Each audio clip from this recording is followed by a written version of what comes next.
இன்னைக்கு நம்மளுடைய எஸ்கே பைக்ஸில் என்ன வண்டி பார்க்க போகிறோன்னு கேட்டிங்கன்னா, ஹோண்டாவில் வந்து பார்த்தீங்கன்னா சிபி யூனிகானுங்க. இந்த வெஹிக்கிளுக்கு ஒரு ரன்னிங் கஸ்டமரு வெஹிக்கிள் ஜென்ரலாக ஓட்டிகிட்டு வந்தார். சுத்தமாக பிக்கப்பே இல்லை சார் அப்படின்னு சொன்னார்.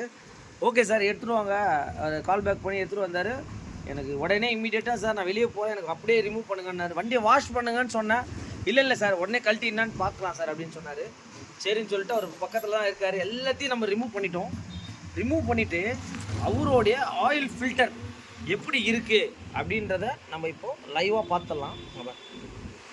இது வரைக்கும் இவ்வளோ டஸ்ட்டான ஒரு ஆயில் ஃபில்டரை நீங்கள் பார்த்துருப்பீங்களா?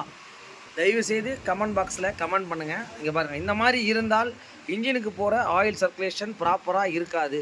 அதனால் உங்கள் வண்டிங்களுக்கு இந்த ஹோண்டா சீரியஸில் எந்த வண்டி வச்சுருந்தாலும் ஆயில் உள்ள ஆயில் ஃபில்டர் வரும். இங்கே பாருங்கள், அந்த ஆயில் ஃபில்டரோட நிலைமையை மட்டும் பார்த்துங்க. எவ்வளோ ஒரு ஸ்கோரிங் மார்க் ஆகிருக்கு பாருங்கள். ஃபுல் அண்ட் ஃபுல் அந்த இன்ஜினோட தேய்மானம்னு சொல்லுவோம், அதுதான் இதில் ஆயிருக்கு. அதனால் இதெல்லாம் தயவுசெய்து உங்கள் வண்டிங்களுக்கு ஒரு வாட்டி பார்த்து க்ளீன் பண்ணிவிடுங்க, மாற்றிடுங்க. இந்த வெஹிக்கிளில் கிளச்சு வந்து ரிமூவ் பண்ணியிருக்கோம். கிளச்சில் வந்து பார்த்திங்கன்னா இந்த ஃபுல் செட்டை தான் வந்து பார்த்திங்கன்னா இப்போ நம்ம வாங்கிட்டு வந்திருக்கோம். என்னென்னா பார்ட் நம்பரை பார்த்துக்கோங்க, இதோடைய ரேட்டு பார்த்துக்கோங்க. 1807 ரூபா வருதுங்க.